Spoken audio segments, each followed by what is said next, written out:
সরকারের নীতিগত কৌশলের কারণে রংপুর বিভাগে মোটা চালের দাম কিছুটা কমেছে, তবে অপরিবর্তিত চিকন চালের দাম। সংগ্রহ অভিযানে ধান ক্রয়ে তেমন গতি নেই, 3 গুণ বেড়েছে চালের যোগান। সংশ্লিষ্টদের আশা ফেব্রুয়ারির দ্বিতীয় সপ্তাহের মধ্যেই লক্ষ্যমাত্রা অর্জিত হবে।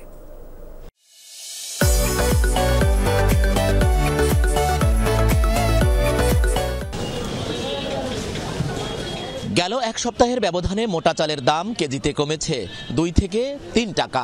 ব্যবসায়ীদের দাবি মজুতদাররা মজুত ছেড়ে দেয়ায় বাজারে সরবরাহ কিছুটা বেড়েছে, তবে সরু চালের বাজার এখনো ঊর্ধ্বমুখী। 28 মিনিকেট, নাজির শাইন, কাটারি এই 4টে চালের দাম কমে নাই। কমছে হইল বস্তাতে 20-30 টাকা কমছে হইল সন্না 5, গুটি সন্না, এইসব চালের দাম কমছে। নতুন চাল যেগুলো উঠছে সন্না 5, গুটি সন্না, এগুলোর দাম একটু কমছে 20-30 টাকা। আর পুরানা জেলা চাল 28, 29, মিনিকেট এগুলোর দাম বেশি। এগুলা ধানের দামও বেশি, চালের দামও বেশি। এগুলো বড় বড় দিনাজপুরের অটো মিলিয়ারেরা টর্চারিং করতেছে।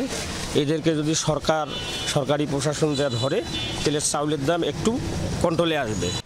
সরকারের চাল আমদানি এবং কৃষক ও ব্যবসায়ীদের বাজারে ধান বিক্রির কারণে চালের বাজারে প্রভাব পড়েছে দাবি খাদ্য বিভাগের।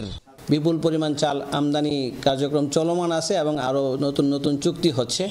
সেজন্য সরকারি স্টকও আগের চেয়ে এখন বৃদ্ধি পেয়েছে। সেজন্য স্টকিস্টরা কিছুটা আতঙ্কে আছে যে না, সরকারের কাছে পর্যাপ্ত স্টক আছে, তাদের এই মজুত করার প্রবণতাটা মনে হচ্ছে আগের চেয়ে কম। মিলাররা বলছেন ধান সরবরাহ বৃদ্ধি পাওয়ায় জানুয়ারির দ্বিতীয় সপ্তাহ থেকে তারা সরকারি গুদামে চাল দিতে পারছেন।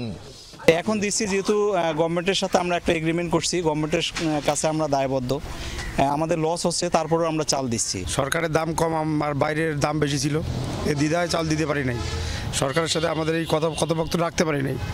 এখন একটু বাজার সহনীয় পর্যায়ে চলে আসছে।